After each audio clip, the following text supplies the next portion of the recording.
Yeah. Go ahead, Cameron. Start us off. Okay. Hey, Coach Bicknell, it's Cameron with the Courier Journal. Hey, how's Uh, it going? Pretty good, pretty good. How are you doing? Great, thanks. It's good, it's good. I'm just curious, third day of fall camp, just what's it been like with the O line and kind of what have been early impressions of some of the guys who just got here, maybe in fall camp that weren't here in the spring? Yeah, you know what? I'll tell you what. I've been very, very impressed with the offensive line. It's been a great fall camp right now. It's a lot different coming with the guys. You know, basically the five starters that played a lot of football. Excuse me. So that's a huge deal. You know, we went third down today. They kind of threw a lot at us. They're going from even to odd and, bear looks and twists and everything else. And it was just such a luxury to have guys that have seen that before and they're able to pick it up. So that's a huge deal. And then, we got some young guys, Mike Gonzalez, Luke Kandra.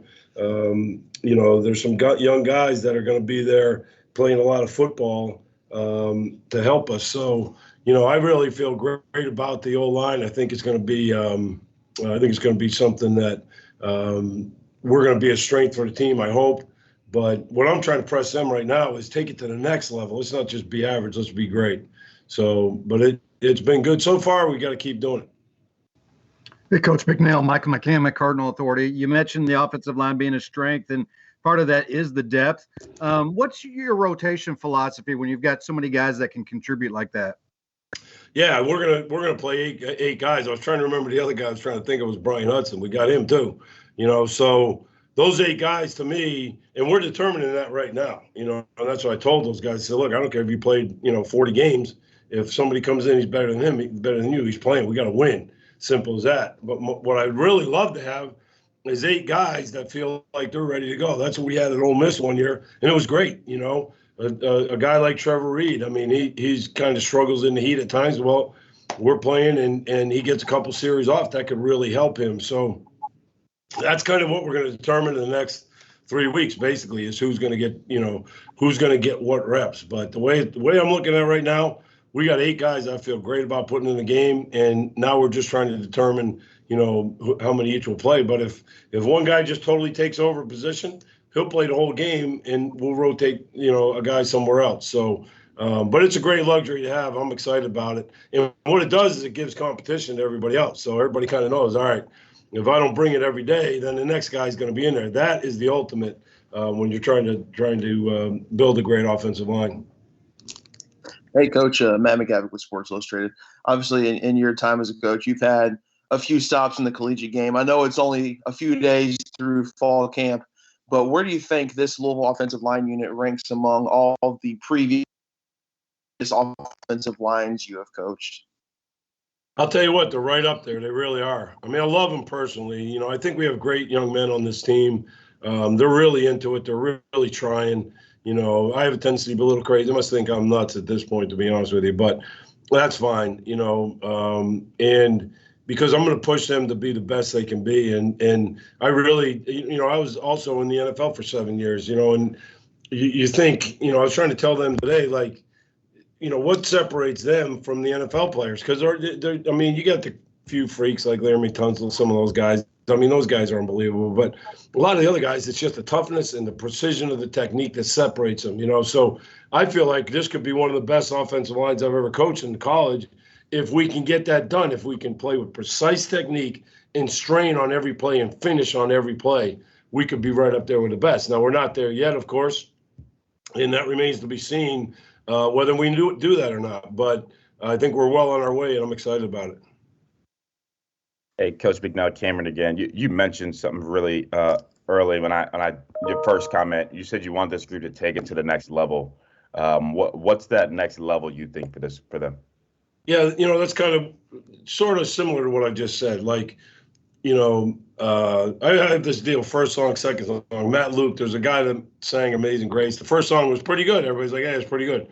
And then they said, hey, sing it with soul, sing it with, real feeling. The second song was unbelievable, all right? So that's what I tell those guys all the time. You can be pretty good, and we're going to be pretty good. I mean, Cole and, all those guys, Caleb and Renato and Adonis, those guys are all going to be pretty good. But can we take it to the next level? Can we take it to that NFL level? You say you want to go to the NFL. Well, the NFL level is, if I'm supposed to put my head on the play side armpit, it's not on the play side number. It's not 2 inches off. It's precise. You know what I mean? And if I'm supposed to finish, I finish every single play. And that, to me, is taken to the next level.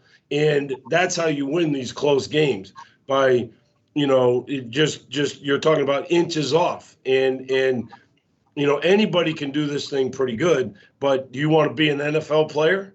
It's not the size. I mean, we got a lot of guys that look like that size. It's how they approach. They go to sleep. They're in there in the cold tub right now. They're hydrating. They're getting their bodies ready so they don't miss any. You know what I mean? Everything that is what they call in the NFL, be a pro. That's what's taking it to the next level. And that's if we do that, we can be one of the best lines I've ever coached, and we're going to be doggone sure we're going to do that. Coach, you mentioned Mike Gonzalez. He's a true freshman that comes in, and he did come in early, but it's not often where you see true freshmen kind of, have an impact, especially on the offensive line. What makes him, I guess, a little bit different, a little bit special to where he's got the potential to do that? Well, he's got it all, really, to be honest. He's got size, he's got flexibility, he's got strength, and he's got intelligence, he's got character. I mean, so that he's the perfect example of a guy that can come in and do it right away. The one thing I would say now, I've been trying to get him, hey, Mike, you take it to the next level now. You know what I mean? You can do pretty good. I mean, you can do good. But good doesn't beat Ole Miss. Good doesn't beat Clemson. We got it to be great, you know what I mean? And we got to be precise and all those things. And so, I just think he's a great young man. He's intelligent, and he's, physically, ready to go. So that's the recipe for being ready. And he's a very mature guy. So, again, it's all of us can improve, of course. That's why we practice. I mean, so we practice every day to get better, and that's what he needs to do. But I think he's going to end up being a great player, have a great career here. Hey, Coach, another one from me. You talked about this offensive line. You want them to be precise and really the kind of minute details of their game. This group in 2019 struggled at tackles for loss, struggled in sacks allowed. They got a little bit better last year, but still we're kind of in the bottom third of the country. You think that focus is what can help propel this group to kind of improve in that area consistently this year? Yeah, absolutely, 100%. We're playing good people, and we're going to give up sacks. I mean, we're going to give up tackles for loss. But, as a matter of fact, Ronaldo Brown, who was just out there, I was kind of getting on him. And a guy, I saw his set. It was a good set. I'd been telling him the only way they can beat us is run around us, And the guy did, and he might have got a sack. And I said, hey, no problem. We can fix that. You know what I mean? But we can't fix you oversetting and leaning way back. And, so I guess, that's the whole key to this thing is the higher level you get, the more precise you have to be with your technique. And if you're not, you're going to get beat, So, again, but there's a lot goes into sacks. I mean, it could be the running back, could be the tight end, could be the quarterback didn't get the ball off, could be the receiver didn't run the route. So it's not like, and what the main focus for us is just do your job, do it precisely with great effort and finish the play. And that's it. And if you do that, now it comes down to, are you better than those guys? If you're not better than those guys, you're still going to give up sacks, but I think we do have some very good players. So I think if we can do that, then you're going to see a much improvement in those areas. Hey, Coach Mack, and you kind of already touched upon your rotation philosophy. I'm curious, how many guys do you think you could end up giving meaningful playing time at this one? You think 8, 9, possibly more? Yeah, right now I'm thinking 8, and we got 9 and 10 that are right there in the mix. That's the nice thing about playing more guys, okay? So now, if I've been on teams where we play 5 and they know that's all we're playing, and then, the guys that are like 8 and 9 are like, sure, we're never going to play, so they're not as much into it. If you play 8, then the 9th and 10th guy are like, man, now we got to make sure we know what we're doing because we got to get in there. You know what I mean? So I'm not saying we don't have a 9th and 10th guy that could play because we do. The problem is the 9th and 10th guy might not be better than the first 8. You know what I mean? And so, we've got 10 guys for sure that I would put in the game and feel very good about. We have some guys that played in games last year, when they beat Wake Forest that one game, so, but now it comes down to the competition part of it and who's better than who and all that, because it's, I mean, this isn't Little League. Everybody understands we got to win games, and we're going to play the best, period. I don't care who they are, how long they've been here. We're going to figure out the 5 best. If it helps us to win games by playing 6, by playing 7, by playing 8, we're going to do that. And I think that does, because it keeps guys fresh. Now in the 13th week of the season or whatever, they're not beat all the heck. You know what I mean? They're fresher. And I think they're fresh in each one of the games. I mean, they rotate D linemen in and out all the time. Why can't we rotate guys in? You know what I mean? I think that's a good thing. Last question to Matt. Matt, go ahead. One more for me. Obviously, you've got experience in the NFL. Do you think anyone on this current squad has NFL potential based on what you've seen already? 100%. They all, I mean, all the starters do. That's what I was just telling them after the deal. I mean, I've been there. I was kind of shocked when I got to the NFL. I thought everybody was like, 6'8", 400 pounds, we're into 4'6", you know what I mean?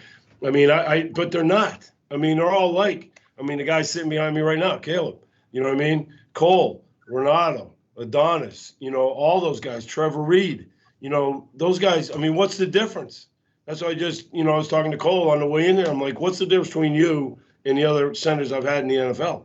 And I'm just telling you what the difference is, being a pro and playing with an edge and being precise and getting to sleep and, working hard all the time. All those things are what separate a college young man from a guy that's making a living doing this. So that's what I probably wouldn't be coaching like this if I hadn't been in the NFL, because I wouldn't realize it.